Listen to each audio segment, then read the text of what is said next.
جل جلالہ وعم نوالہ وتم برہانہ وعظم شانہ وجل ذکرہ وعز اسمہ کی حمد و ثنا اور حضور سرور کائنات مفخر موجودات زینت بزم کائنات دستگیر جہاں غم گسار زمان سید سروران حامی بے کساں قائد المرسلین خاتم النبیین احمد مجتبیٰ جناب محمد مصطفیٰ صلی اللہ علیہ وآلہ وصحبہ وبارک وسلم کے دربار گوہر بار میں ہدیہ درود و سلام عرض کرنے کے بعد رب ذوالجلال کے فضل اور توفیق سے سیدنا داتا گنج بخش جویری قدس اسیر العزیز کے شہر لاہور شریف میں الحاج محمد الیاس چشتی صاحب زید شرفہ کی اہلیہ محترمہ مرحومہ کے پہلے سالانہ ختم شریف کے موقع پر ایصال ثواب کے لیے اس عظیم الشان شب براءت سیمینار کا انعقاد کیا جا رہا ہے۔ اسٹیج پر تحریک لبیک یا رسول اللہ صلی اللہ علیہ وسلم ڈویژن لاہور کے امیر شاہین فکر رضا حضرت پیر سید محمد خرم ریاض شاہ صاحب رضوی حافظہ اللہ تعالی اور تحریک لبیک یا رسول اللہ صلی اللہ علیہ وسلم ضلع لاہور کے امیر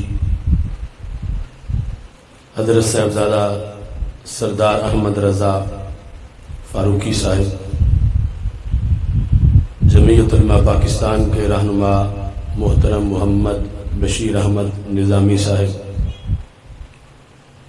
پاکستان فلاح پارٹی کے رہنما حافظ محمد زاہد رازی صاحب، میاں محمد شفیع جلالی صاحب، محمد طارق لطیف نقشبندی صاحب، کثیر تعداد میں عاشقان رسول صلی اللہ علیہ وسلم اس اجتماع میں رونق افروز ہیں۔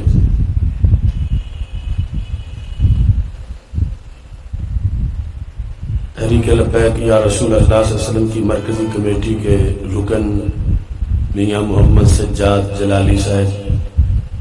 اور ان کے بھائیوں کی طرف سے اپنی والدہ محترمہ کے ایصال ثواب کے لیے اس اجتماع کا انعقاد کیا جا رہا ہے۔ میری دعا ہے رب ذوالجلال مرحومہ کو فردوس میں بلند مقام عطا فرمائے اور الحاج محمد الیاس چشتی صاحب کو شفا کاملہ عاجلہ عطا فرمائے۔ ہمارے الحاج میاں محمد شفیع جلالی صاحب کو رب ذوالجلال صحت کاملہ عاجلہ عطا فرمائے۔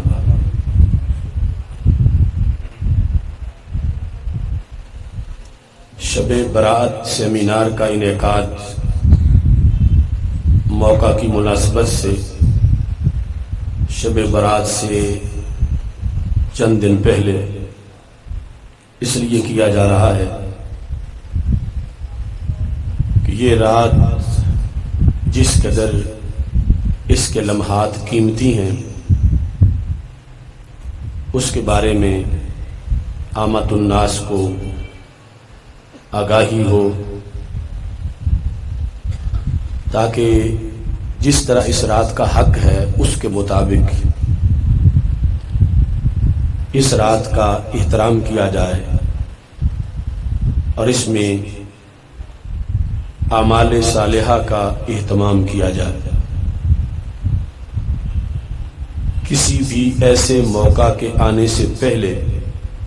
ہمارے آقا صلی اللہ علیہ وسلم صحابہ کرام رضی اللہ تعالی عنہم کو اس کی اہمیت کے بارے میں مطلع فرماتے تھے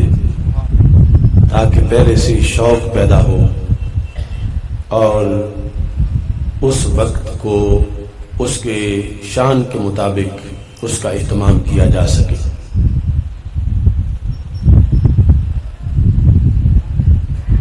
المیہ یہ ہے کہ یہ رات ہماری ایک خصوصی سوغات ہے، لیکن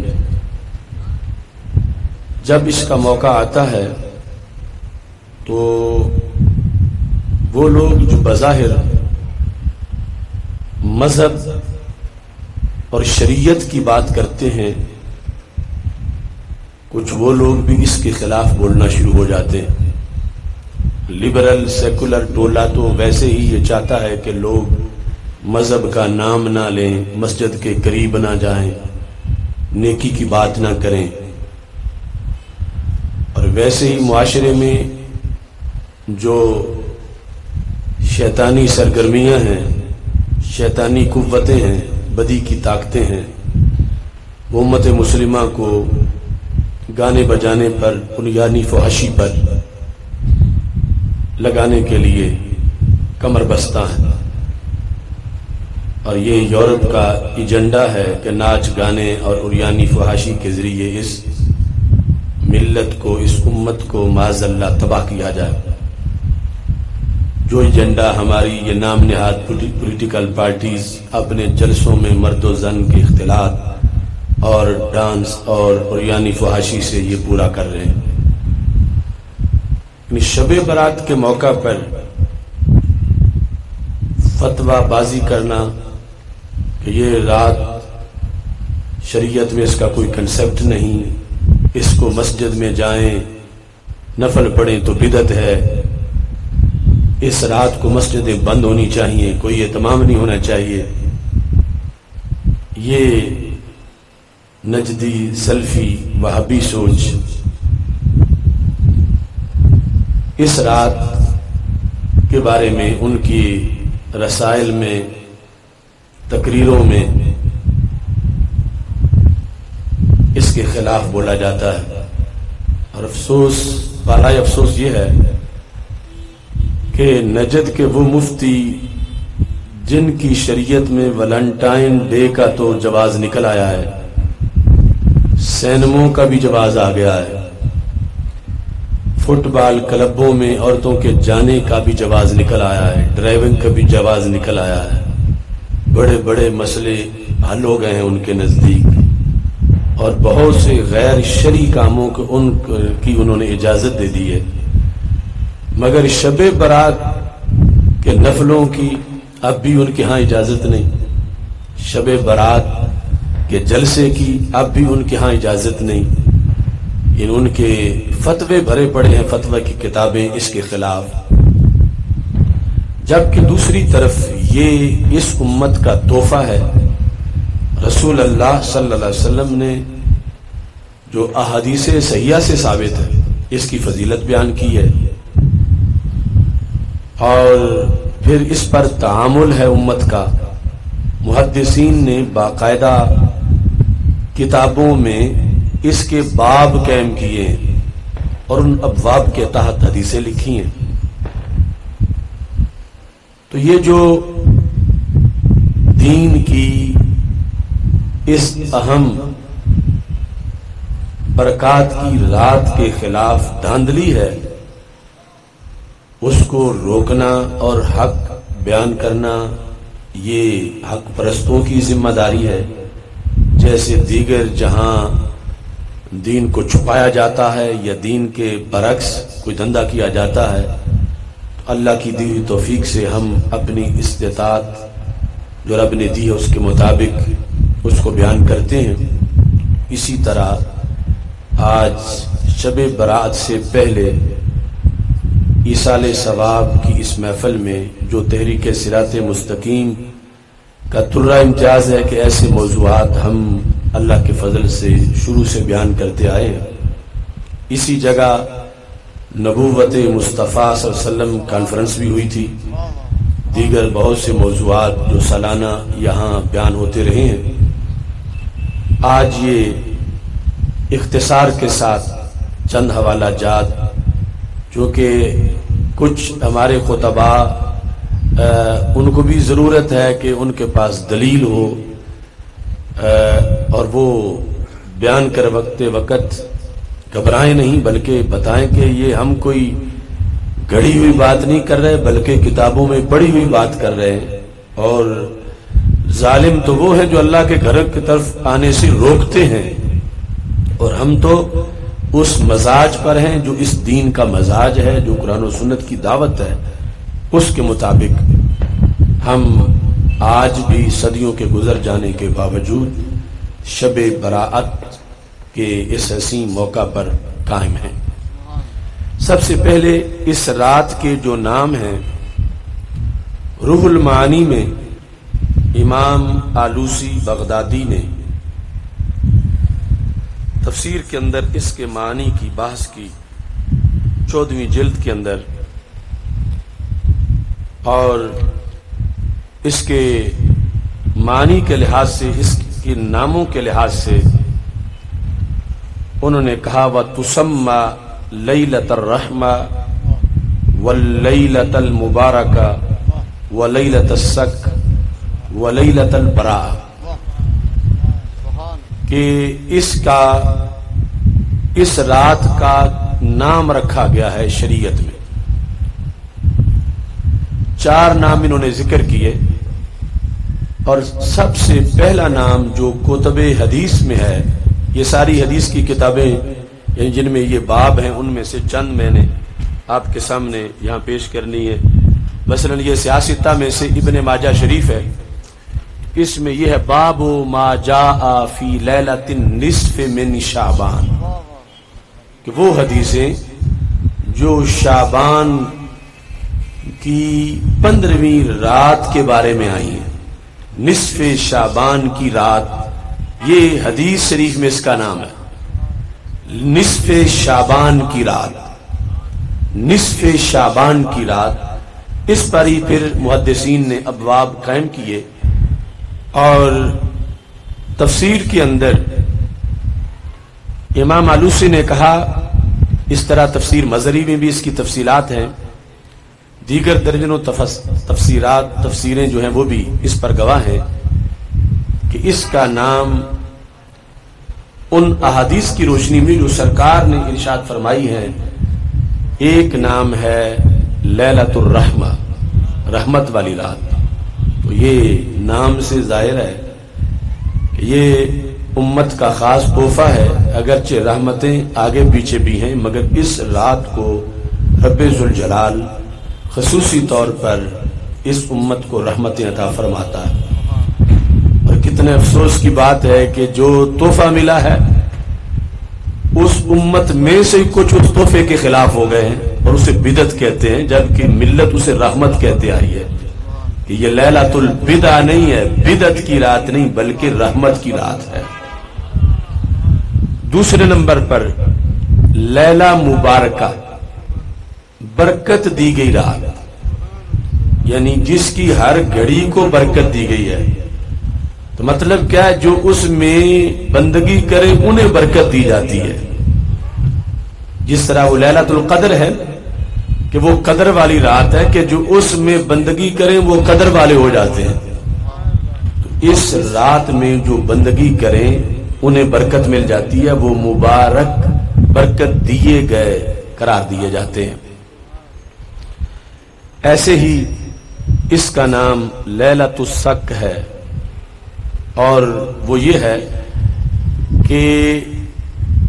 جب کوئی بات پکی کی جاتی ہے تو اس کا وثیقہ لکھا جاتا ہے، عہد ہوتا ہے، جس طرح ہمارے دور میں اسٹامپ پیپر ہے۔ تو یہ وہ رات ہے کہ جس رات میں اللہ کی طرف سے کچھ لوگوں کو جنت باقاعدہ لکھ کر دے دی جاتی ہے، اللہ کی طرف سے پروانہ جاری ہوتا ہے لوگوں کے نام۔ اور پھر 5واں نام لیلۃ البراءہ، براءت کا نام، چھٹ چھٹکارے کی رات. تو ایک لفظ ہے بارات، وہ ہمارا اردو پنجابی کا لفظ ہے جو شادی کی بارات ہوتی ہے. تو یہ بارات نہیں، یہ براعت ہے. براعت چھٹکارا، شب براعت چھٹکارے کی رات، یعنی جس طرح آگے حدیث میں آئے گا کہ لوگوں کو نار جہنم سے چھٹکارا دیا جاتا ہے، جہنم سے ان کو بری کیا جاتا ہے، جہنم سے ان کو رہا کیا جاتا ہے. اس واسطے یہ چھٹکارے والی رات. اب ان سارے ناموں سے آپ اندازہ لگا لیں کہ اس رات کے نام جو صدیوں میں امت میں مشہور رہے ہیں، ان کی اپوزیشن بڑھنا کتنی بڑی بدقسمتی ہے. ادھر سے یہ چھٹکارے والی رات ہے تو پھر اس کے دشمن وہی ہیں جو چھٹکارا نہیں جہنم سے چاہتے. ادھر یہ ہے کہ رحمت والی رات ہے تو پھر اس کے منکر وہ ہیں جنہیں رحمت نہیں چاہیے. اللہ کی طرف سے جہنم سے آزادی کا وثیقہ جاری کیا جاتا ہے. یہ خوش قسمتی ہے اس امت کی کہ جو خاص راتیں اس امت کو دی گئی ہیں ان میں سے ایک رات شب براعت یا لیلۃ البراءہ، براعت والی رات اس امت کو عطا کی گئی ہے. اس سلسلہ میں سید عالم نور مجسم شفیع معظم صلی اللہ علیہ وسلم کی احادیث شرح السنہ کے اندر امام بغوی نے 3 جلد میں اس کا باب قائم کیا، اور وہ بھی یہ ہے باب فی لیلۃ النصف من شعبان. یعنی ایسا نہیں ہے کہ بر صغیر میں صدی ڈیڑھ پہلے یہ یہاں کے لوگوں نے گھڑ لی ہو کہ یہ بھی کوئی رات ہے اس کا بھی فنکشن کرنا ہے. تو یہ سارے ائمہ مختلف صدیوں کے اندر انہوں نے اس حقیقت کو رسول اللہ صلی اللہ علیہ وسلم کی تعلیمات سے اجاگر کیا. مثلا یہ جو امام بغوی ہیں ان کی ولادت 436 ہجری میں ہے، یعنی یہ 5ویں صدی ہجری کے امام ہیں. تو تقریباً 1000 سال جو ہے پہلے انہوں نے اس حقیقت کو امت میں اجاگر کرنے کے لیے کتاب کے اندر باقاعدہ عنوان قائم کیا. ایک تو مطلقاً اگر کتاب میں حدیث آ جائے اس میں کوئی مسئلہ ہو تو وہ بھی سر آنکھوں پر، وہ بھی دلیل ہے، لیکن محدثین نے باقاعدہ اس کے باب قائم کیے اور اس باب میں بہت سی احادیث کا ذکر کیا. تو اس میں ہے باب فی لیلۃ النصف من شعبان.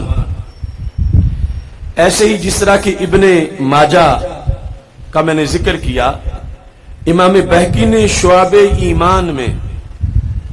اب ان کی تاریخ ولادت ہے 384 ہجری، یعنی یہ 34 صدی ہجری کے امام.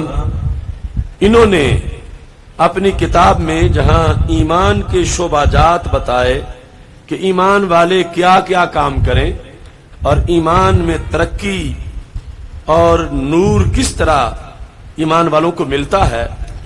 تو انہوں نے جو باب قائم کیا وہ بھی یہ ہے باب ما جاء فی لیلۃ النصف من شعبان. یعنی اپنے اپنے زمانے میں اپنے اپنے شہروں میں جدا جدا صدیوں میں ان اماموں نے، اور یہ جو میں چند کتابیں لایا ہوں ورنہ 20 ایسی کتابیں ہیں جن کے اندر باقاعدہ اس رات کے باب کا ذکر ہے. اس کا باب ذکر کر کے پھر اس کے فضائل ذکر کیے گئے. اور یہ جو بہقی کی شعب ایمان ہے ابھی میں پڑھوں گا، اس میں بہت زیادہ اس کی تفصیلات موجود ہے دیگر کتابوں کے مقابلے میں. اب ابن ماجہ سے جو میں نے یہ باب پڑھا تو ان کی تاریخ وفات جو ہے وہ 275 ہجری ہے. تو 3 صدی ہجری کے امام. انہوں نے پھر آگے یہ نہیں کہ خود کہا کہ یہ رات مناؤ، سند لکھی کہ ہم نے فلاں سے سنا، ہمارے استاد نے فلاں سے سنا، انہوں نے سرکار کے صحابہ سے سنا، انہوں نے سرکار دو عالم صلی اللہ علیہ وسلم سے سنا. اس طرح اس رات کے بارے میں ان کتابوں میں بیان کیا گیا. الترغیب والترہیب جو امام منذری کی کتاب ہے اس کی جلد نمبر 2 کے اندر بھی اس کا تفصیل کے ساتھ ذکر موجود ہے۔ اس میں باب اس طرح ہے: الترغیب فی صوم شعبان، شعبان کے روزوں کی ترغیب کے بارے میں ہے۔ وما جاء فی صیام النبی صلی اللہ علیہ وسلم، اور اس بارے میں ہے کہ رسول اللہ صلی اللہ علیہ وسلم شعبان کے کتنے روزے رکھتے تھے۔ وفضل لیلۃ نصف ہی، شعبان کے نصف کی رات کی فضیلت کے بارے میں، نصف شعبان کی رات کی فضیلت کے بارے میں انہوں نے یہ باب قائم کیا۔ اس طرح دیگر کتابیں اس کی تفصیل میں موجود ہیں۔ ابن ماجہ سے میں شروع کرتا ہوں۔ ابن ماجہ میں حدیث شریف 1388 سنن ابن ماجہ کے اندر، اس کی انہوں نے پوری سند ذکر کی ہے، اور آگے جو مدار ہیں وہ مولا علی رضی اللہ تعالیٰ عنہ، یعنی ان علی ابن ابی طالب رضی اللہ تعالیٰ عنہ، وہاں جا کے سند پہنچتی ہے۔ وہ کہتے ہیں قال رسول اللہ صلی اللہ علیہ وسلم، یعنی حضرت مولا علی مدینۃ العلم کے بعد اس امت کے اندر وہ رسول اللہ صلی اللہ علیہ وسلم سے سن کر آگے امت کو سنا رہے ہیں، اور ہم ان کی سنی ہوئی بات پر ان سے آگے پھر جو اس امت میں یہ بات رائج ہوئی ائمہ کے ذریعے اس پر عمل کرتے ہیں کہ ہمارے آقا صلی اللہ علیہ وسلم ارشاد فرماتے ہیں اذا کانت لیلۃ النصف من شعبان، کہ جب شعبان کی 15ویں رات آتی ہے پھر کیا ہے اس کا حکم؟ فرمایا فقوموا لیلہا، اس رات کو تم قیام کرو، وصوموا نہارہا، اور اس کے اگلے دن کا روزہ رکھو۔ مثلا اب یہ منگل کو رات آ رہی ہے تو منگل رات کو قیام کرو جو بدھ منگل کی درمیانی رات ہے، اور بدھ کا روزہ رکھو۔ تو رسول اللہ صلی اللہ علیہ وسلم کی یہ حدیث ان ساری کتابوں میں جو سامنے پڑھی ہے ان میں ہے، ان کے علاوہ بھی ہے کہ سرکار نے امت کو نصاب دیا، تو اس نصاب میں یہ ہے کہ جب شعبان کی 15ویں رات آ جائے قوموا لیلہا، اس رات کا قیام کرو، اور بعد والے دن کا تم روزہ رکھو۔ تو یہ دو حکم تو ڈائریکٹ دربار رسالت سے یہ رات منانے کے بارے میں ملے کہ رات کا قیام اور آگے جو دن ہے اس کے لحاظ سے روزہ۔ پھر اس رات کے اندر اس امت کو کیا ملتا ہے؟ تو ہمارے آقا صلی اللہ علیہ وسلم ارشاد فرماتے ہیں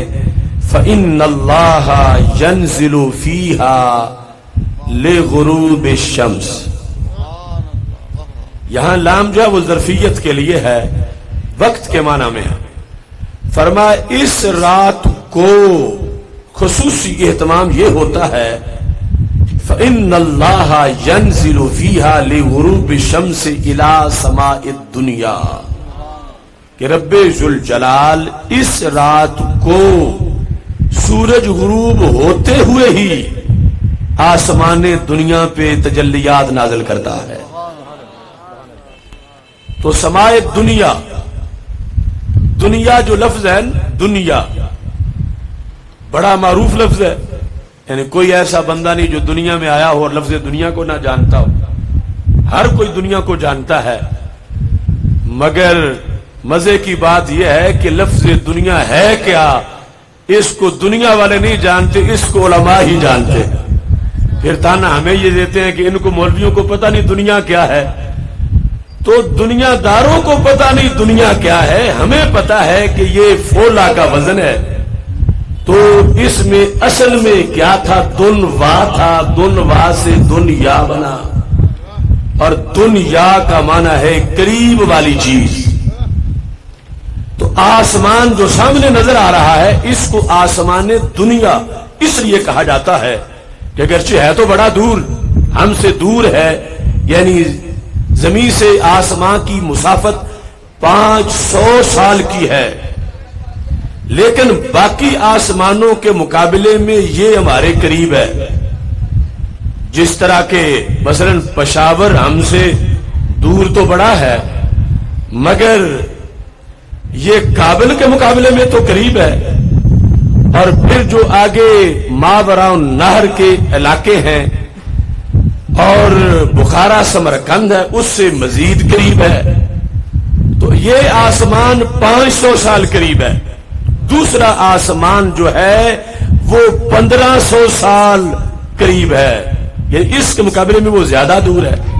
چونکہ یہ 500 سال پر ہے،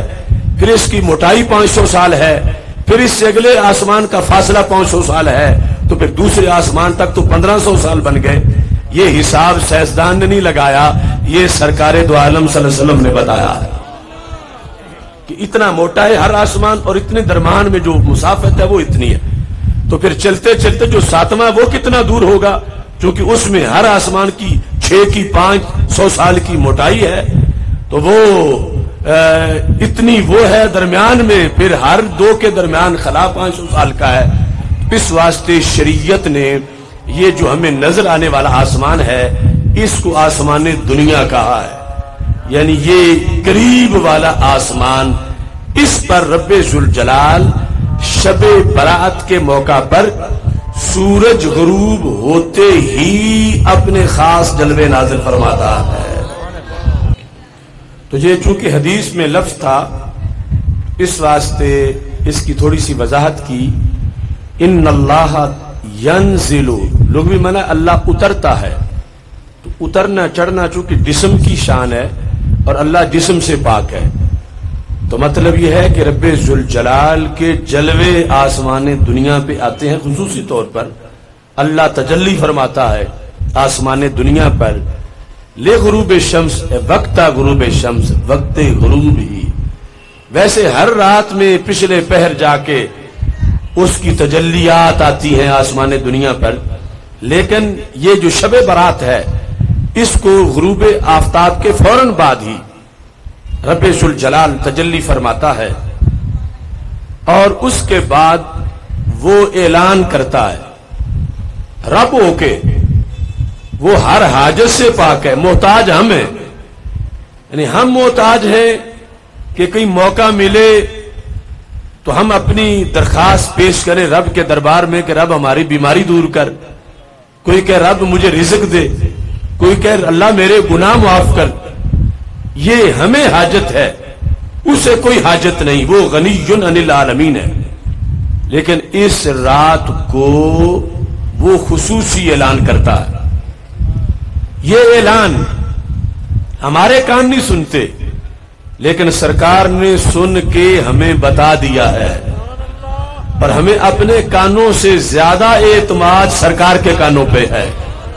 تو رسول اللہ صلی اللہ علیہ وسلم ارشاد فرماتے ہیں فَيَقُولُ، اللہ فرماتا ہے. یہ اس لیے صحابہ کو بتایا، اور حضرت علی رضی اللہ تعالیٰ عنہ نے آگے اس لیے فرمایا کہ چلتے چلتے پیراں والی گلی تک بات پہنچ جائے، ساری امت تک بات پہنچے، کہ اگرچہ ہمیں نہیں سنائی دیتا لیکن رب فرما رہا ہے. پہلا اعلان کیا ہے؟ الا من مستغفر لی فاغفر لہ. کیا ہے کوئی ایسا جو گناہوں کی بخشش چاہتا ہو تو میں اسے بخش دوں؟ یعنی کتنا زبردست اعلان ہے، یعنی کس قدر وہ بخشنے کو تیار ہے اور اس کی رحمت ڈھونڈ رہی ہے کہ کوئی بخشش چاہے تو میں بخشوں. یہ کس رات کی بات ہے؟ شب برات، برات کی رات. سورج غروب ہوتے ہی اعلان شروع ہو جاتا ہے، اور پھر کتنا مغفرت کا ہونا یقینی ہے کہ جس نے بخشنا ہے وہی اعلان کر رہا ہے، اور وہ جانتا ہے کہ گناہگار بڑے ہیں، لیکن شوق دلانے کے لیے کہ میں نے تو دروازہ کھول دیا ہے، اب گناہگار بھی تو متوجہ ہو. حضرت غوث پاک فرماتے ہیں کم من قبر محفور وصاحبہ فی السوق مسرور. اس رات کے بارے میں آپ نے فرمایا کتنے لوگ ہیں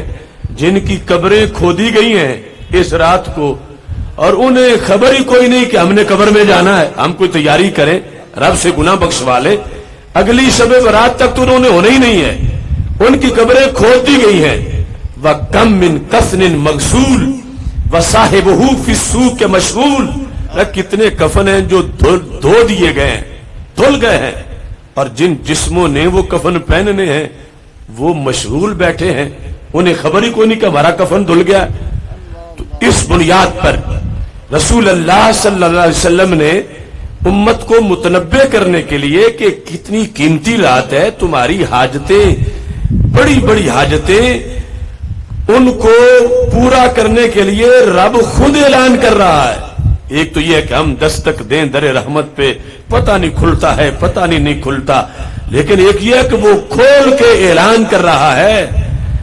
الا من مستغفر لی فاغفر لہ. کوئی نہیں ایسا کہ جو بخشش چاہے تو میں بخشوں. پھر دوسرا اعلان رب ذوالجلال فرماتا ہے الا مسترزقن فارزقہ. کوئی نہیں ایسا کہ جس کو رزق کی طلب ہو, اس کی ڈیمانڈ رزق ہو کہ میری تنخواہ بڑھ جائے, میرا کاروبار اچھا ہو جائے, میرا رزق پھیل جائے. ہے کوئی ایسا جو رزق کی فراوانی چاہتا ہے تو میں اس کے رزق میں فراوانی دے دوں, میں اس کو رزق کی کشادگی دے دوں, میں اس کی تنگی ختم کر دوں. ہے کوئی ایسا کہ جو چاہے رزق تو میں اس کو رزق دے دوں. تیسرے نمبر پر رب ذوالجلال فرماتا الا مبتلن فاعافیہ. ہے کوئی ایسا بیماریوں نے جس کی کمر توڑ دی ہو, وہ چاہے تو میں اس کو صحت دے دوں. الا مبتلا, یہ لفظ تو ہم بھی بولتے ہیں, فلاں فلاں بیماری میں مبتلا ہو گیا ہے, فلاں غم میں مبتلا ہو گیا ہے, فلاں مصیبت میں مبتلا ہو گیا ہے. تو یہی لفظ رب ذوالجلال نے بولا اور سرکار نے سنایا صحابہ کو الا مبتلن, الا مبتلا. ہے کوئی کہ جو مبتلا ہو, حالانکہ رب کو پتا ہے کہ کون کون ہے, لیکن یہ چاہے تو صحیح رب سے الا مبتلا. ہے کوئی ایسا کہ جو مبتلا ہو فاعافیہ, میں اس کو عافیت دے دوں. تو یہ لفظ بھی ہم بولتے ہیں عافیت, کہ فلاں کو عافیت مل جائے, سلامتی مل جائے, بیماری سے عافیت مل جائے, دکھ درد سے عافیت مل جائے, غم سے عافیت مل جائے. فاعافیہ, کہ میں اس کو عافیت دے دوں. ہے کوئی ایسا؟ تو رب ذوالجلال رب ہو کے, حالانکہ یہ تو بندے کو چاہیے کہ ہر وقت مانگتا رہے رب کب بخشش ہوگی میری, کس وقت تو بخشے گا, کب تیرا دروازہ رحمت کا کھلے گا. تو وہ رب ہو کے کہتا ہے کوئی ایسا کہ جو یہ چاہے تو میں اس کو دے دوں. اور یہ سب کچھ رب نے ہمارے نبی علیہ السلام کو بتایا کہ میں ایسا کہتا ہوں تو تم غلاموں کو بتا دینا, اس امت کی بہتری کے لیے. یہ ہے خاص پیار سرکار کا غلاموں سے, اور یہ ہے نظام مصطفیٰ کی برکت کہ کوئی نظام دینے والا اپنے ورکروں سے وہ پیار نہیں کرتا جو پیار سرکار نے اپنے غلاموں سے کیا ہے. اگر یہ سب کچھ ہوتا رہتا اور امت کو خبر ہی نہ ہوتی اور قیامت کو پتا چلتا کہ ایک رات تو ایسی بھی تھی کہ اگر اس رات ہم کچھ کرتے تو بہت کچھ مل جانا تھا, تو ہمیں تو پتہ ہی نہیں چلا دنیا میں. تو ہمارے آقا علیہ السلام غم خار ہے امت کے, آپ نے بتایا, مولا علی رضی اللہ تعالیٰ عنہ نے آگے پہنچایا, اور یہ امت آج بھی اس پر قائم ہے کہ یہ رات خاص رات ہے کہ جس پر اللہ تعالیٰ آسمان دنیا پہ تجلی فرماتا ہے اور پھر یہ اعلان کرتا ہے. اب کی دیکھو انسان کی بیسک نیڈز, بڑی بڑی جو ڈیمانڈز ہیں, اس کے لحاظ سے آپ ایک سلیم العقل مسلمان سب سے پہلے تو یہ چاہتا ہے کہ میرے کندھوں پہ جو گناہوں کی گٹھڑیاں یہ گر جائیں, کسی طرح مجھے معافی مل جائے, میری بخشش ہو جائے. تو پہلا اعلان ہوتا ہی بخشش کا ہے. اور پھر آخر دنیا گزارنا ہے, رہنا ہے, اس میں تو رزق بھی چاہیے. تو رب نے یہ دعا کی تعلیم دے کر بتا دیا کہ طلب رزق یہ جرم نہیں ہے, طلب رزق کا شرعن حکم بھی ہے اور پھر دعا طلب رزق کی اس کا بھی حکم ہے، چونکہ ادھر طلب رزق کے لحاظ سے ہمارے آقا صلی اللہ علیہ وسلم کا فرمان ہے کہ کچھ گناہ نماز پڑھنے سے بھی نہیں جھڑتے، روزہ رکھنے سے بھی نہیں جھڑتے۔ پوچھا گیا وہ کیسے جھڑتے ہیں؟ فرمایا الہموم فی طلب المعیشہ، روزی کے غم میں وہ بھی جھڑ جاتے ہیں۔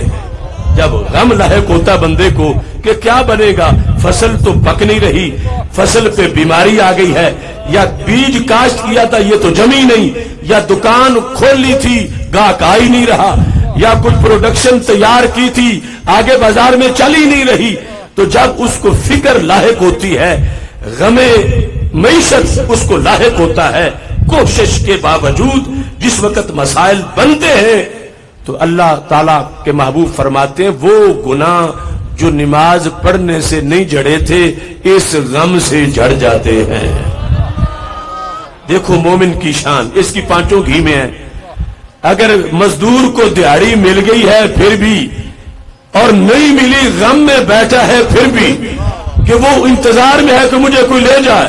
تو یہاں پر نبی اکرم نور مجسم شفیع معظم صلی اللہ علیہ وسلم نے رزق کے لحاظ سے بھی اللہ کا اعلان دوسرا، اور پھر ہر بندے کو صحت چاہیے، ہر بندے کو جسمانی طور پر صحت، یا کوئی بھی غم آیا ہوا ہے، کوئی مصیبت ہے، کوئی ناجائز مقدمات ہیں، کوئی کسی طرح کی الجھن ہے، یہ سب کچھ مبتلا کے اندر آتا ہے۔ ہے کوئی ایسا جسے غموں نے گھیرا ہوا ہو، وہ مجھے کہے میں اس کا غم دور کر دوں، میں اس کو غموں سے نجات دے دوں۔ اور یہاں تک بات ختم نہیں ہوتی، سرکار فرماتے ہیں الا قضا الا قضا، رب آگے اعلان کرتے ہی جاتا ہے، کرتا جاتا ہے۔ کیسے؟ ہے کوئی ایسا جسے علم چاہیے تو میں اسے علم دے دوں، ہے کوئی ایسا جسے اولاد چاہیے تو میں اسے اولاد دے دوں، ہے کوئی ایسا جسے عزت چاہیے تو میں اسے عزت دے دوں۔ سرکار فرماتے رب وغیرہ وغیرہ سے ذکر کر کے سرکار نے فرمایا اللہ کی طرف سے اس رات میں اعلان ہوتے رہتے ہیں۔ کب تک ہوتے رہتے ہیں؟ فرمایا حتی یطلع الفجر، یہاں تک کہ طلوع صبح صادق کا وقت آ جاتا ہے۔ یعنی جب اذان کا ٹائم ہوتا ہے، اذان فجر کا، روزہ رکھنے کا ٹائم ختم ہو جاتا ہے، اذان کا ٹائم ہوتا ہے، اس وقت تک ساری رات رب کے اعلان جاری رہتے ہیں۔ کروڑوں سلام و ماہ مدینہ تجھے، کتنا فائدہ سوچا اپنی امت کا کہ ساری صدیوں کے لیے، یہ نہیں کہ شب برات ایک بار آنی تھی صحابہ کے زمانے میں، فرمایا جب بھی شعبان آئے گا یہ رات ضرور آئے گی، اور یہ انعام ہے میری پوری امت کے لیے، اور اس میں یہ اعلان ہوا ہوں گے۔ اب جس نے یہ مانگنے کی شرطیں پوری کر لی، آپ سوچ رہے ہوں گے کہ رب ویسے ہی دے دے، اور یہ پھر کیوں کہتا ہے کہ کوئی ہے ایسا جو بخشش چاہے، کوئی ہے ایسا جو عزت چاہے؟ تو رب ذوالجلال دیتا ہے، مانگے بغیر بھی دیتا ہے، لیکن اللہ علیم بذات الصدور ہے، اسے پتا تھا کہ اس رات کے منکر بھی آئیں گے، اس رات پہ فتوے بھی لگیں گے، اس کو بدعت بھی کہا جائے گا، تو پھر ہم ویسے ہی دیتے جائیں، اسے دیں گے جو مستحق ہوگا اس کا، کہ جس کا عقیدہ تو ہو، جو اس کے لیے اہتمام تو کرے۔ ادھر رحمت دستک دے رہی ہو اور یہ دروازہ بند کر کے سو گیا ہو، آگے پیچھے مسجد میں لائٹنگ ہو، اس دن بلب بھی بجھا دیے گئے ہو کہ اب چونکہ شب برات ہے کوئی بندہ نہیں آنا چاہیے، تو پھر اس کے لیے رحمت کیسے آئے گی؟ جو اہتمام کرے گا، رب ذوالجلال نے خصوصی اعلانات کیے ہیں، اور وہ اعلانات امت تک ہمارے نبی علیہ السلام نے پہنچا دیے۔ اس کے ساتھ سید عالم نور مجسم شفیع معظم صلی اللہ علیہ وسلم نے اس رات کی وضاحت کے لحاظ سے جو ذکر کیا، امام بغوی نے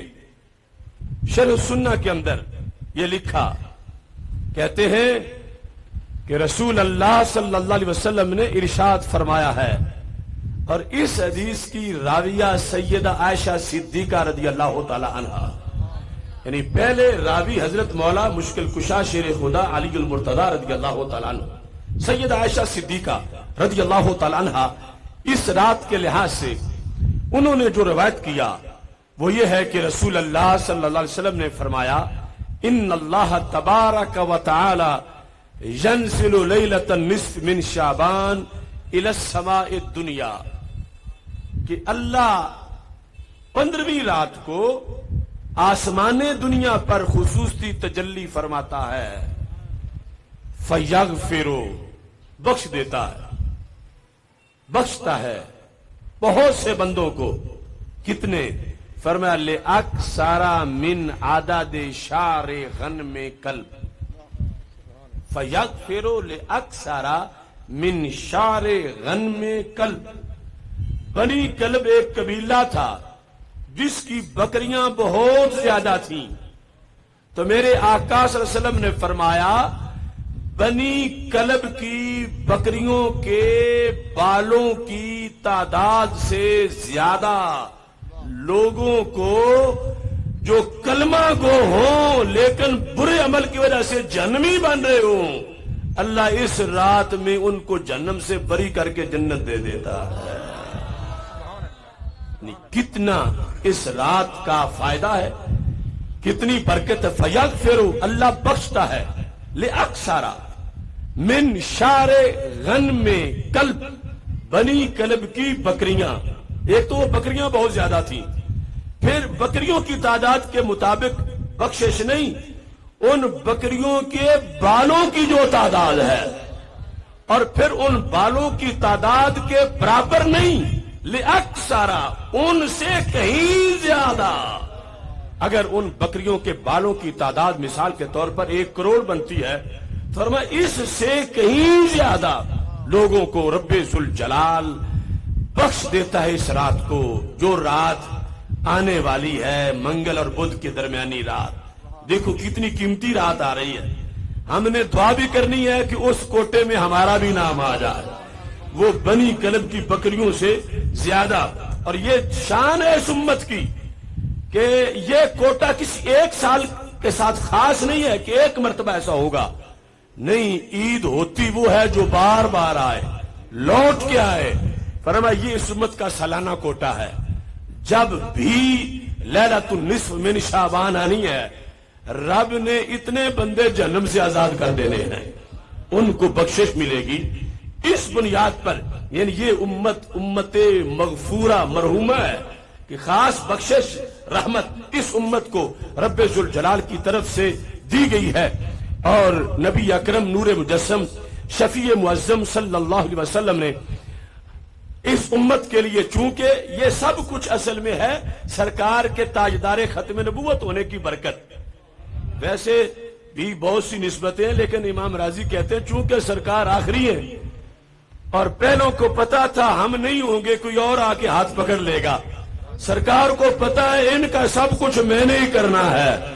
میرے بعد کوئی نبی نہیں آئے گا، تو پھر یہ خصوصی کوٹے منظور کروائے ہمارے آقا صلی اللہ علیہ وسلم نے اس امت کے لیے، تو اتنی بخشش کا اہتمام ہوا۔ اور یہ جو حدیث شریف امام بغوی نے ذکر کی، ہو بہو اس کی تفصیلات جو ہے وہ صحیح مسلم شریف میں بھی موجود ہیں کتاب الجنائز کے اندر، اور وہاں ہے باب ما یقال عند دخول القبور، یعنی جو قبرستان جانے کا ایک معاملہ ان راتوں کو ہے، اس رات کو وہ بھی اس کا بھی پس منظر ہے، جس طرح حدیث سیدہ عائشہ صدیقہ رضی اللہ تعالی عنہا میں موجود ہے کہ سرکار جنت البقیع میں تشریف لے گئے، حضرت عائشہ صدیقہ بھی پیچھے گئی، تو وہ حدیث امام مسلم نے بھی ذکر کی ہے شعبان کی اس تاریخ کے لحاظ سے۔ اور پھر یہاں جس وقت بخشش کا ذکر آیا تو امام بغوی نے یہ حدیث شریف ذکر کی، اور اس میں ائمہ کی سند ہے، امام قاسم بن محمد اپنے باپ سے روایت کرتے ہیں، اس سند میں جا کر یہ ذکر ہے کہ فَيَغْفِرُ لِكُلِّ إِنسَانٍ إِلَّا إِنسَانًا فِي قَلْبِهِ شَحْنَاءٌ أَوْ مُشْرِكًا بِاللَّهِ۔ فرمایا اللہ ہر کسی کو بخش دیتا ہے مگر 2 قسم کے لوگوں کو نہیں بخشتا، ایک تو مشرک ہے جس نے بخشے ہی نہیں جانا، کیونکہ یہ بخشش ہے ہی مومن کے لیے، گناہوں کے لحاظ سے جو شرک کرے وہ تو بخشے نہیں جائے گا، لیکن مومنین میں سے جن کے دل کے اندر شہنا ہے، بغض ہے اپنے مسلمان بھائیوں کے لحاظ سے، اس سے رب ناراض ہو جاتا ہے۔ اور شہناء کی بنیاد پر پھر رب ذوالجلال جو مسلمانوں سے عداوت رکھتا ہے، مسلمانوں سے بغض رکھتا ہے، اس کی طرف رب نظر رحمت نہیں فرماتا اس رات کو۔ حالانکہ اس رات میں بڑے بڑے پاپی بخشے جاتے ہیں، لیکن یہ جو شہناء ہے، دلی بغض، اور دوسری شرح میں لکھا محدثین نے، اراد صاحب البدع المفارق للجماع، کہ اہل سنت و جماعت کو چھوڑ کر جنہوں نے اپنے اپنے عقیدے بنا لیے، وہ صاحب بدع جو جماعت کو چھوڑ کر، جماعت صحابہ کے عقائد اور جماعت اہل بیت کے عقائد کو چھوڑ کر جو سائیڈ پہ ہو گیا ہے، وہ نہیں بخشا جائے گا، نہ مشرک نہ وہ۔ اور شہناء کی وہ جو تعریف ہے اس کے مطابق کہ جس کے دل کے اندر عداوت اور بغض ہے، یہ چیز بھی بطور خاص ذہن میں رکھنی چاہیے کہ خواہ مخواہ بندہ کسی کو اپنی اپوزیشن نہ سمجھے، خواہ مخواہ کسی کو کچھ ملنے پر دل میں جلتا نہ رہے، خواہ مخواہ کسی سے کوئی مقابلے بازی نہ رکھے، یعنی یہ دنیا کے معاملات میں۔ باقی تو یہ ہے نا کہ الحب فی اللہ والبغض للہ۔ جب پوچھا گیا سرکار دو عالم صلی اللہ علیہ وسلم سے کہ افضل العمل کیا ہے، یا بندہ مومن کب ہوتا ہے، فرمایا جب اس میں دو چیزیں پائی جائیں، اس میں حب بھی ہو، اس میں بغض بھی ہو۔ حب کس کی؟ اللہ والوں کی۔ بغض کس کا؟ اللہ کے دشمنوں کا۔ تو وہاں بغض آئے تو بندہ مومن ہوتا ہے، بغض کے بغیر، عداوت کے بغیر، یعنی اللہ اور اللہ کے رسول صلی اللہ علیہ وسلم کے دشمنوں سے عداوت اور بغض دل میں ہو اور پھر اللہ والوں کا پیار ہو، یہ دونوں چیزیں مکس ہوں تو ایمان مکمل ہوتا ہے۔ اور یہ جس کی مذمت ہو رہی ہے یہ وہ ہے کہ جو بندے کے دل کے اندر خواہ مخواہ یہ دنیاوی معاملات میں، کاروبار میں ایک دوسرے سے مقابلہ اور اس طرح کی چیزیں، یہ بندے کی نیکیوں کو زائل کرتی ہیں، اور اس کا اتنا زیادہ نقصان ہوتا ہے۔ ایک موقع پر ہمارے آقا صلی اللہ علیہ وسلم تشریف فرما تھے، حضرت انس بن مالک رضی اللہ تعالیٰ عنہ اس کی روایت کرتے ہیں۔ یہ خاص رات کے لحاظ سے ہم سب نے اپنے باطن کی تلاشی لے کر اپنی صفائی کرنی ہے، اس حدیث کی روشنی میں جو اب میں بیان کرنے والا ہوں۔ حضرت انس بن مالک رضی اللہ تعالیٰ عنہ کہتے ہیں کہ ایک دن سرکار بیٹھے تھے تو آپ نے غیب کی خبر دی۔ خبر کیا تھی؟ فرمایا یتلو علیکم الان رجل من اہل الجنہ۔ مجلس جمی ہوئی ہے، فرمایا اب جو اچانک آئے گا نا وہ جنتی انسان ہے۔ ویسے تو سارے صحابہ جنتی ہیں، لیکن ایک ایک کر کے پھر خوشخبریاں خاص کو دی گئی، مثلا عشرہ مبشرہ ہیں، وہ خاص خوشخبری ہے۔ بعض مواقع پر کبھی کسی کو فرمایا یہ جنتی ہے، کبھی کسی کو فرمایا یہ جنتی ہے۔ اب اس موقع پہ فرمایا جو اب مجلس میں اوپر سے آئے گا وہ جنتی ہے۔ صحابہ کو بڑی تڑپ تھی، انتظار تھا کہ پتہ نہیں اب کون آتا ہے۔ تو ایک صحابی آئے، سب حیران ہوئے، کسی کا بھی یعنی بظاہر خیال نہیں تھا کہ یہ بندہ آئے گا۔ سب نے انہیں مبارک دی۔ دوسرے دن مجلس جمی ہوئی تھی تو ہمارے آقا صلی اللہ علیہ وسلم نے پھر فرمایا یتلو علیکم الان رجل من اہل الجنہ۔ لوگ آ رہے تھے، بیٹھ رہے تھے، اچانک سرکار نے فرمایا اب جو آئے گا میں اس کو جنت کی بشارت دیتا ہوں۔ سب نے دیکھا تو وہی جو پہلے دن آئے تھے دوسرے دن بھی وہی آئے۔ تیسرا دن جب محفل جمی تھی، لوگ آتے رہے، بیٹھتے رہے، سرکار نے پہلے نہیں فرمایا، حالانکہ سارے سعادت والے تھے، کوئی خاص حکمت تھی، پر اب جو آئے گا وہ جنتی ہے۔ انتظار سب نے کیا، جو آیا تو وہی جو پہلے دن آیا تھا، یعنی 3 دن وہی ایک صحابی رضی اللہ تعالیٰ عنہ، ان کے بارے میں یہ چیز ثابت ہوئی۔ اب وہ زمانہ تھا نیکی کی دوڑ کا، ثواب کی کثرت۔ کسی کو اگر پتہ چلتا تھا نا اس کا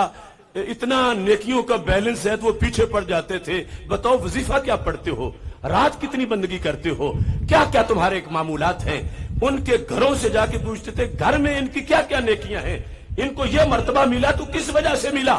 تو جب 3 دن ایک شخص کا نام نکلا سرکار کی زبان سے اور وہ جنتی قطعی 3 دن قرار پایا،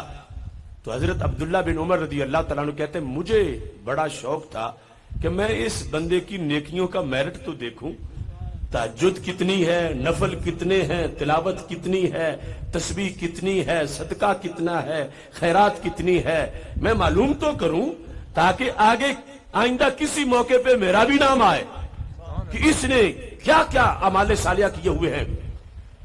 تو تفسیر ابن کثیر میں ہے تفصیل کے ساتھ کہ حضرت عبداللہ بن عمر نے باقاعدہ جا کر ان سے ایک بہانہ بھی بیان کر دیا، اور وہ خلاف واقعہ بات تھی لیکن اس ضمن میں تھی کہ مجھے گھر تو رکھیں۔ کہا کہ مجھے تو ابا جی نے گھر سے نکال دیا ہے اور میں نے اب کہاں جاؤں، مجھے اپنے گھر رکھ لو، مجھے کھانا دے دیا کرو۔ تو یہ ان کے گھر صرف اس نیت سے انہوں نے رہائش رکھ لی کہ میں نے دیکھنا ہے رات ان کے ساتھ رہ کر کہ کتنی دیر تک نفل پڑھتے ہیں، تہجد کے لیے کب اٹھتے ہیں، یہ 5 وقت کی نماز تو ہمارے ساتھ پڑھتے ہیں، باقی کیا کیا کرتے ہیں، ہم نے یہ سب میں نے سب کچھ دیکھنا ہے۔ اپنے دل میں یہ رکھا تھا، ان کے سامنے اور بیان کیا ہوا تھا کہ مجھے گھر رکھو، یہ مجبوری ہے۔ اب جس وقت 3 دن گزر گئے تو فنام عندہ ثلاثن، یہ وہیں سوئے رات کو جہاں وہ صحابی سوتے تھے، کہ پورا کھوج لگانے کے لیے لینظر عملہ، تاکہ ان کا عمل دیکھیں۔ فلم یرى له فی بیتہ کبیر عمل، جو ان کے خیال میں تھا نا کہ گھر میں یہ کوئی پتہ نہیں 400 نفل پڑھتے ہیں اور اتنا زیادہ کوئی معمولات کا سلسلہ ہے، جو سوچا ہوا تھا وہ نظر نہ آیا۔ اگرچہ گھر میں بھی ان کی نیکیاں تھیں، 3 دن جن کے حق میں اعلان ہوا، لیکن حضرت عبداللہ بن عمر کی رائے میں جتنی چاہیے تھیں اتنا کوئی زیادہ نیکی کا منظر نہیں تھا، اگرچہ نیکیاں بہت تھیں۔ جب 3 دن پورے ہو گئے تو انہوں نے کہا کہ اب مجھے جانے کی اجازت دو، اصل میں ابا جی نے نکالا نہیں تھا، میں ویسے آپ کی نیکیاں دیکھنا چاہتا تھا، تو میں نے اس لیے کہ آپ مجھے گھر موقع دے کہ میں دیکھوں، اس لیے میں رہا ہوں۔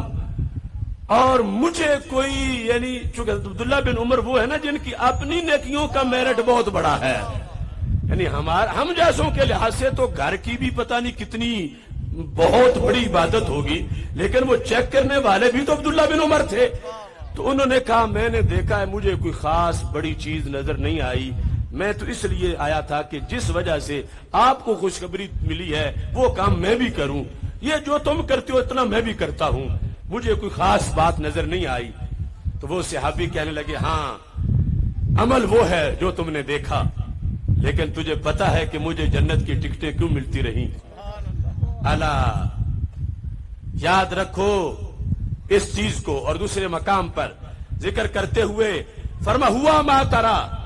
الا انی ابیت ولیس فی قلبی شیء علی احد من المسلمین، فرما نیکی میری سب سے بڑی یہ ہے کہ میں رات جب سوتا ہوں تو میرے دل میں کسی مسلمان کے بارے میں کوئی کھوٹ نہیں ہوتی۔ دوسری حدیث میں غش کا لفظ ہے کہ میرے دل میں یہ نہیں ہوتا کہ آج تو فلاں کو میں نہیں سرنگوں کر سکا، کل کروں گا۔ میرے دل میں سوتے وقت کسی سے مقابلہ بازی نہیں ہوتی، میرے دل میں سوتے وقت کسی کا بغض نہیں ہوتا مسلمانوں میں سے، میرے دل میں سوتے وقت کسی کے بارے میں مندہ خیال نہیں ہوتا، میں سینہ اپنا کھلا رکھتا ہوں۔ اس میرے طبیعت پر مجھے جنت کی ٹکٹ ملی ہے، اس مزاج پر کہ جو مزاج مجھے ملا ہے، یہ انہوں نے اپنے طور پر جب یہ کیفیت بیان کی تو حدیث میں ہے قال عبداللہ بہذا بالغ ما بالغ، پھر اب مجھے مل گیا ہے، یہی وہ ہے جس سے تجھے جنت کی ٹکٹ ملتی رہی ہے۔ اس نتیجے کی بنیاد پر یعنی شاہنامہ اتنا بڑا دشمن ہے یہ پوس دل کا، اور اس سے بیماریاں ایسی لگتی ہیں اور اس انداز میں بندے کا نقصان ہوتا ہے، تو اس سے سینہ خالی ہو تو موج کتنی ہے۔ اور پھر اس رات کو اگر رب ناراض ہو جائے کہ تم نے یہ دل میں کیوں رکھی ہے عداوت، تو پھر بندے کا کتنا نقصان ہے۔ تو یہ ہمارے آقا صلی اللہ علیہ وسلم نے تبلیغ کی اس امت کو کہ اپنا سینہ کھلا رکھو، اور اس رات کے خصوصی انعامات جو ہیں ان انعامات کے تم حقدار بن جاؤ۔ نبی اکرم نور مجسم شفیع معظم صلی اللہ علیہ وسلم سے ملنے والے جو خصوصی انعامات ہیں اس رات کے اندر، بہقی نے شعب ایمان میں اس کی تفصیلات لکھی ہیں، اور ان میں انہوں نے اس امر کو بطور خاص لکھا ہے کہ رسول اللہ صلی اللہ علیہ وسلم نے اس رات کو فیصلے کی رات بھی قرار دیا ہے۔ اور عائشہ صدیقہ رضی اللہ تعالی عنہا یہ کہتی ہیں کہ رسول اللہ صلی اللہ علیہ وسلم کو جب میں نے اس رات کو دیکھا، یعنی سرکار کا اپنا بندگی کرنے کا عالم، کہتی ہیں قام رسول اللہ صلی اللہ علیہ وسلم من اللیل یصلی، سرکار نے قیام شروع کیا، فاطال السجود، سجدے میں گئے تو سجدہ بڑا لمبا کیا، کتنا لمبا حتی ظننت، یہاں تک کہ مجھے گمان ہونے لگا انہو قد قبض، کہ سرکار کا کہیں وصال تو نہیں ہو گیا، اتنا وقت سجدے میں گزر گیا۔ فقمت حتی حرکت ابہامہ، میں اٹھی یہاں تک کہ میں نے اٹھ کے سرکار کے انگوٹھے کو حرکت دی، سرکار کا انگوٹھا پکڑ کے میں نے اسے ہلایا، تو جب میں نے ہلایا تو فتحرکا، تو سرکار کے بدن نے حرکت کی، تو مجھے یقین ہوا کہ سرکار زندہ و تابندہ ہے، یعنی ظاہری حیات کے لحاظ سے جو انہیں خدشہ لاحق ہوا وہ خدشہ دور ہو گیا۔ کہتی فرجا تو میں ہٹ کے پیچھے بیٹھ گئی کہ سرکار کی نماز ہے، خاص راز کی بات ہے۔ کہتی ہے فلما رفع راسہ من السجود، تھوڑی دیر کے بعد سرکار دو عالم صلی اللہ علیہ وسلم نے سجدے سے سر اٹھایا، وفرغ من صلاتہ، اور ہمارے نبی علیہ الصلوۃ والسلام اپنی نماز سے فارغ ہوئے۔ قال یا عائشہ اظننت ان النبی صلی اللہ علیہ وسلم قد خاص بک، اے عائشہ کیا تمہارا یہ گمان ہے کہ اللہ کے رسول صلی اللہ علیہ وسلم تجھ سے ویسے ہی جدا ہو جائیں گے؟ ایسا ہرگز نہیں ہے۔ رسول اللہ صلی اللہ علیہ وسلم نے فرمایا لا واللہ، حضرت عائشہ صدیقہ نے جب یہ بات سنی تو کہنے لگی لا واللہ یا رسول اللہ صلی اللہ علیہ وسلم، مجھے کوئی نازیبا خیال تو نہیں آیا، لیکنی ظننت انک قبضت لطول سجود کا، سجدہ لمبا ہونے کی وجہ سے میں نے سمجھا کہ کہیں آپ کا وصال ہو گیا ہے۔ تو سرکار دو عالم صلی اللہ علیہ وسلم نے فرمایا اس لمبے سجدے کو تو نے دیکھا، یہ نہیں دیکھا کہ آج رات کون سی ہے؟ اتدرین ای لیلۃ ھذہ، تم جانتی ہو، کیا تم جانتی ہو کہ یہ کون سی رات ہے؟ قلت، سید عائشہ صدیقہ کہتی ہیں اللہ ورسولہ اعلم، اللہ اور اللہ کے رسول صلی اللہ علیہ وسلم بہتر جانتے ہیں، میں کچھ نہیں جانتی، اللہ اور اللہ کے رسول صلی اللہ علیہ وسلم اس رات کے بارے میں بہتر جانتے ہیں۔ تو میرے آقا علیہ السلام نے فرمایا ھذہ لیلۃ النصف من شعبان، یہ ہے شعبان کی 15ویں رات۔ دیکھو یعنی کتنا اہتمام بتایا سرکار نے بار بار اپنی احادیث کے اندر، اور پھر فرمایا فیغفر للمستغفرین، اس کے لفظ جدا ہے بھائی، یہ وہ رات ہے کہ جس میں ان اللہ عز وجل رب ذوالجلال اس رات کو، یہ اگلا لفظ جو ہے نا وہ متشابہات میں سے ہے، اس کا معنی ہے جھانک کے دیکھنا کسی کو، تو جھانک کو وہ دیکھتا ہے جسے ویسے نظر نہ آ رہا ہو۔ مثلا یہ کائنات لگی ہے، یہ پیچھے ذوالفقار صاحب کھڑے ہیں، ان کو ویسے نظر نہ آئے تو یوں آگے جھانک کے دیکھیں، تو جھانک کے دیکھنے والے میں محتاجی ہوتی ہے کہ ویسے اسے نظر نہیں آتا، دیوار کے اوپر سے جھانک کے دیکھ رہا ہے، لیکن ایک جھانک کے دیکھنا کا مطلب ہوتا ہے توجہ اور پیار سے دیکھنا۔ اس مقصد کے لیے ویسے تو رب کو جھانکنے کی حاجت نہیں ہے، یہ دوسرے مقام پر ہے کہ رب نے بدر والوں کو جھانک جھانک کے دیکھا، بدر والوں کو، تو یہاں رب سارے مسلمانوں کو سوائے ان کے جن کا استثناء کیا گیا خاص پیار سے دیکھتا ہے،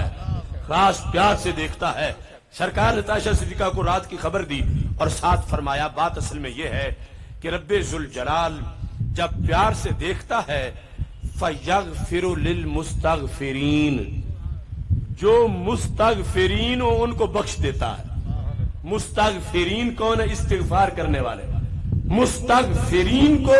اللہ بخش دیتا ہے، اور ساتھ وَيَرْحَمُ الْمُسْتَرْحِمِينَ، جو رحمت مانگتے ہیں ان کو رحمت دیتا ہے۔ مستغفر کہتے ہیں بخشش مانگنے والے کو، مسترحم کہتے ہیں رحمت مانگنے والے کو۔ فرمایا جو بخشش مانگے اسے رب بخشش دیتا ہے، بخش دیتا ہے، اور جو رحمت مانگتا ہے اللہ اس رات اس کو رحمت دیتا ہے۔ وَيُؤَخِّرُ أَهْلَ الْحَقْدِ كَمَا هُمْ، اب وہ شہنا کی جگہ وہ آ گیا، فرمایا جن کے دل میں ناجائز بغض ہے کسی مسلمان کا اسے ویسے رہنے دیتا ہے، کما ہم، جیسے ہے اسے ویسے رہنے دیتا ہے۔ مسترحمین کو رحم، مستغفرین کو بخشش عطا کرتا ہے رب ذوالجلال اس خصوصی رات کے اندر۔ اور اس میں سید عالم نور مجسم شفیع معظم صلی اللہ علیہ وسلم کی امت میں اس کا جو تعارف آگے چلا، اس میں محمد بن مغیرہ کہتے ہیں، یہ جو عمومی طور پر بات اس رات کے بارے میں بیان کی جاتی ہے، تقطع الآجال من شعبان الی شعبان، شعبان سے شعبان تک، شعبان سے شعبان تک ایک لسٹ بنائی جاتی ہے مرنے والوں کی۔ تقطع الآجال، مرنے والوں کی لسٹ شعبان سے شعبان تک بنائی جاتی ہے۔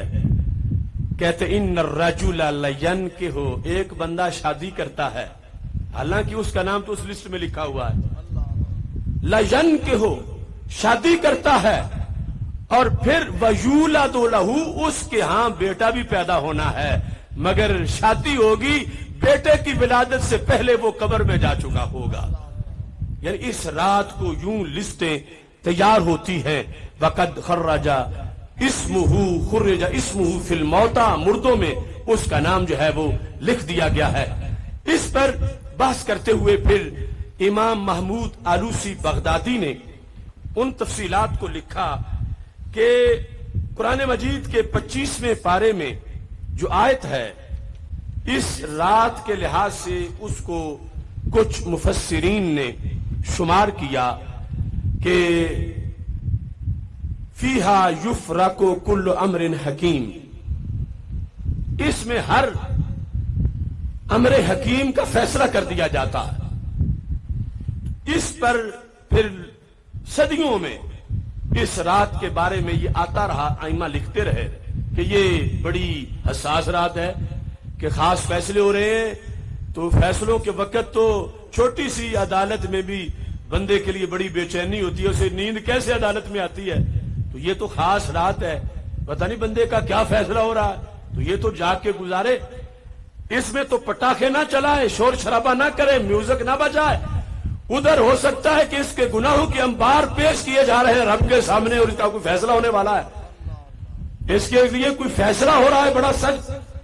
یہ مرنے والا ہے یا گناہوں کے لحاظ سے، تو اسے اب تو سہم کر اور بڑا محتاط ہو کے رب سے ڈر کے اللہ کا ذکر کرنا چاہیے، یا توبہ میں مصروف ہونا چاہیے اللہ کی رحمت کے حصول کے لیے۔ تو یہاں پر کچھ لوگ جو ہیں انہوں نے فیہا یفرق کل امر حکیم سے لیتے ہوئے جو پہلی آیت تھی وہ بھی ساتھ ملا دی اسی حکم کے اندر، وہ ہے انا انزلناہ فی لیلۃ مبارکہ، ہم نے قرآن لیلہ مبارکہ میں اتارا ہے، اور اس لیلہ مبارکہ میں سارے فیصلے ہوتے ہیں۔ تو اب سارا آپ جانتے ہیں کہ قرآن اترا ہے شب قدر کو، اور لیلہ مبارکہ سے مراد اگر 15ویں شب شعبان کی لینی ہے تو پھر وہ شب قدر تو نہیں ہے، قرآن 15ویں شب کو تو نہیں اترا، قرآن تو رمضان میں اترا ہے۔ تو امام محمود آلوسی نے اس سلسلہ میں لکھا، قال اکرمہ و جماع ہی لیلۃ نصف من شعبان، کہ کچھ لوگوں نے شب برات کو ہی نزول قرآن کی رات بھی مانا ہے، شب برات کا یہ وصف بھی مانا ہے کہ جو کہا جا رہا ہے کہ لیلہ مبارکہ یہی رات ہے، اور قرآن بھی اسی میں نازل ہوا اور اسی میں ہر فیصلہ ہو رہا ہے۔ یہ کچھ لوگوں کا قول ہے، جمہور اس پر ہیں کہ شب برات اور ہے، شب قدر اور ہے، قرآن کا نزول شب قدر میں ہے، شب برات میں نہیں ہے قرآن کا نزول۔ لیکن اس پر ایک کثیر جماعت قائم ہے کہ قرآن مجید برہان رشید میں جن فیصلوں کا ذکر کیا گیا ہے، شب برات یقیناً وہ رات ہے، اگرچہ اس میں قرآن نازل نہیں ہوا مگر یہ فیصلے ضرور اس میں ہوتے ہیں، یہ فیصلوں والی رات ہے، فیصلے خاص اس میں ہوتے ہیں۔ اور اس کے لحاظ سے پھر یہاں تطبیق کی گئی ان دونوں اقوال کے لحاظ سے کہ شب قدر اور شب برات دونوں راتیں ہی عظیم راتیں ہیں، اور یہ ایک بہت بڑے امام ہیں مالکی فقہ کے علی بن محمد اجہوری، ان کی جو کتاب ہے فضائل شہر رمضان، اس میں انہوں نے اپنے زمانے میں یہ لکھا تھا کہ یہ رات اور اس رات کے جو اسرار و رموز ہیں انہوں نے، اور ساتھ لطائف المعارف فیما لمواسم العام من الوظائف امام زین الدین حنبلی 795 ہجری جن کا یوم وصال ہے، تاریخ وصال ان کی، انہوں نے پھر اس سلسلہ میں تطبیق کے لحاظ سے اقوال کو اکٹھا کیا اور یہ بات واضح طور پر لکھی کہ نبی اکرم نور مجسم شفیع معظم صلی اللہ علیہ وسلم کی امت کو یہ خصوصی طور پر جو تحفہ ملا اس میں قدر کی رات اور برات کی رات کہا کہ فیصلے اس رات کو ہوتے ہیں، اور رجسٹر ایک تو ازل سے لوح محفوظ میں لکھا ہے، ایک ہے لوح محفوظ سے رجسٹر میں لکھنا، ایک ہے رجسٹر فرشتوں کے سپرد کرنا۔ تو یہ 3 مراحل ہیں، کب کسی نے مرنا ہے، اس کا حادثہ کب ہونا ہے، اس کا بیٹا کب پیدا ہونا ہے، کوئی کام کب ہونا ہے، یہ ازل میں سب کچھ لکھا ہوا ہے۔ پھر سال کا جدا رجسٹر اس لوح محفوظ سے وہ تیار شب برات کو ہوتا ہے۔ شب برات کو جو تیار ہوتا ہے آگے ورکنگ کے لیے فیلڈ میں فرشتوں کو لیلۃ القدر کو دیا جاتا ہے۔ تو اس طرح شب برات بھی حساس رات ہے اور لیلۃ القدر کا بھی اپنا مقام ہے۔ اور پھر اس سلسلہ میں تعامل امت کا یہ رہا کہ حضرت امام شافعی رحمۃ اللہ علیہ سے ایک موقع پر جب پوچھا گیا کہ آپ یہ بتائیں کہ کن راتوں میں دعائیں قبول ہوتی ہیں، تو امام شافعی رحمۃ اللہ علیہ نے کہا لیلۃ الجمعہ، ایک تو جمعے کی رات، پھر والعیدین، دونوں عیدوں کی رات، یعنی عید الفطر سے پہلی جو رات ہے، عید الاضحیٰ سے پہلی جو رات ہے، اول رجب، رجب کی پہلی جو رات ہے، ساتھ کا ونصف شعبان، یعنی امام شافعی جیسے امام کے نزدیک، اور یہ ذکر کرنے والے زین الدین ابن رجب حنبلی ہیں، اور دوسرے امام اجہوری مالکی ہیں، انہوں نے بھی اس چیز کو لکھا، کہتے وقد جاء فی الحدیث ان مما یستجاب فیہ الدعاء لیلۃ العیدین لیلۃ نصف شعبان، یعنی یہ 15ویں رات کے جو خصوصیات ہیں دعاؤں کی قبولیت کے لحاظ سے، ان اماموں نے باقاعدہ اس کا ذکر کیا، اور یہاں تک کہ حضرت عمر بن عبدالعزیز نے اپنی سلطنت میں جو سرکاری اہتمام والی راتیں تھیں کہ ان میں اہتمام کرو ان راتوں کا، باقاعدہ 15 شعبان شب برات کا لیٹر بھیجا اپنی سلطنت میں کہ اس رات کا اہتمام کیا جائے، اور یہ بھی لطائف المعارف کے اندر اس کا ذکر ہے۔ اور اس میں انہوں نے لکھا ہے کہ حضرت خالد بن معدان بہت بڑے امام گزرے ہیں، لقمان بن عامر، خالد بن معدان،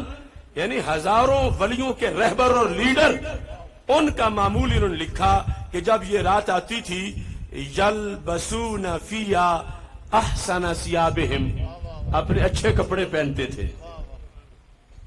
اچھے کپڑے، وَيَتَبَخَّرُونَ، گھر میں خوشبو کے لیے عود جلا لیتے تھے، پھر وَيَكْتَحِلُونَ، سرما بھی لگاتے تھے، وَيَقُومُونَ، سرما لگا کے یہ نہیں کہ چھوڑ دیتے تھے باقی اسی پر، یہ تو آغاز ہے، اہتمام ہے، یقومون فی المسجد لیلتہم، مسجد میں پھر قیام بھی کرتے تھے، یعنی اہتمام سارا۔ ووافقہم اسحاق بن راہویہ علی ذالک، اسحاق بن راہویہ بہت بڑے امام ہوئے ہیں، انہوں نے اس پر باقاعدہ ان کی موافقت بھی کی۔ اب یہ حدیثیں جو چند بیان ہوئی ہیں اس پر میں اکتفا کرتا ہوں اس شب برات سیمینار کے لحاظ سے، لیکن اس میں دو باتیں ہیں۔ ان احادیث کے لحاظ سے امام ابن حبان جو بہت بڑے امام ہیں حدیث کے، انہوں نے ان احادیث میں جو ہماری دلیلیں ہیں ان کو صحیح قرار دیا، یعنی ابن حبان نے باقاعدہ صحیح ابن حبان میں ان حدیثوں کو لکھا بھی ہے اور بات کی ہے کہ ان حدیثوں کو کوئی ضعیف نہ کہے، یہ حدیثیں صحیح حدیث ہیں۔ یعنی ضعیف کا یہ مطلب ہوتا ہے، یہ ضعیف کا یہ مطلب نہیں ہوتا کہ بالکل فضول ہے،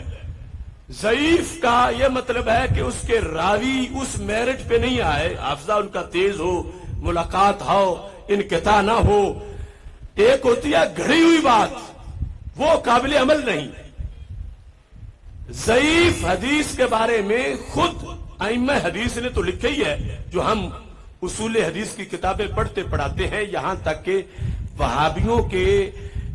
فتاوی ستاریہ میں بھی یہ لکھا ہے انہوں نے کہ فضیلت عمل ثابت کرنے کے لیے ضعیف حدیث بھی کافی ہوتی ہے، فضیلت اعمال کے لیے، فضیلت اعمال کے لیے۔ تو اس رات میں اعمال کی فضیلت کے لیے اگر حدیث ضعیف بھی ہو تو پھر بھی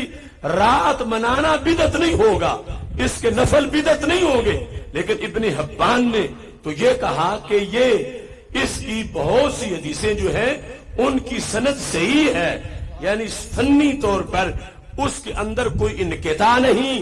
راویوں کا حافظہ کمزور نہیں، راویوں کی آپس میں ملاقات ثابت ہے، سند متصل ہے،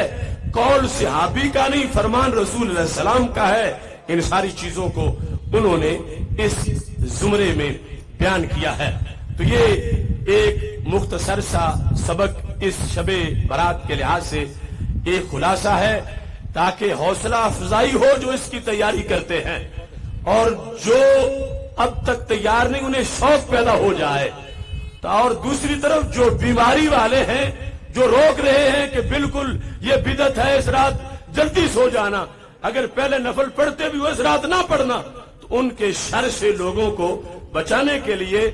ارے یہ کام تو شیطان ہی پہلے کافی کر رہا ہے کہ مسجد کے قریب نہ آنا، نفل نہ پڑھنا، وضو نہ کرنا، رب کو سجدہ نہ کرنا، یہ ڈیوٹی تو شیطان ہی کافی دے رہا ہے۔ اور کچھ لوگ پھر فتوے کی ضرورت محسوس کرتے ہیں کہ ہم فتویٰ دے کے لوگوں کو گھر بٹھائیں، لوگوں کو وقت پر سلا دیں۔ ادھر رحمت آوازہ دے رہی ہے کوئی جو بخشش چاہے،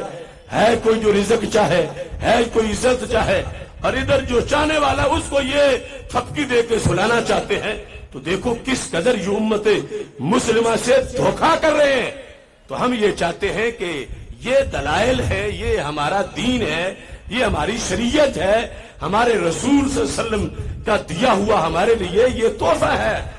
اس پر اللہ کا خاص فضل ہے، اس کے لیے تیاری ہونی چاہیے۔ چونکہ جو ہی اس کی تیاری ہوتی ہے ساتھ ہی رمضان کی خوشبو آنا شروع ہو جاتی ہے، رمضان کی رحمتوں کا موسم، اس کی ہوا آنا شروع ہو جاتی ہے۔ تو نہ جانے اگلے سال ہم میں سے کون پھر شب برات کے موقع پر ہوگا، اس واسطے ہمیں یہ جو آ رہی ہے اس کا خصوصی طور پر اہتمام کرنا چاہیے۔ اور اسی سلسلہ میں یہ جو مثلا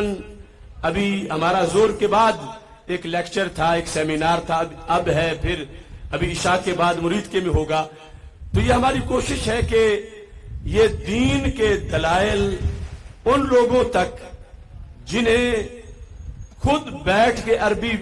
میں مہارت حاصل کرنے کا 9-10 سال پڑھنے کا موقع نہیں مل سکا، مگر شوق تو ان کو بھی ہے کہ جنت کی ٹکٹ ہمیں بھی ملے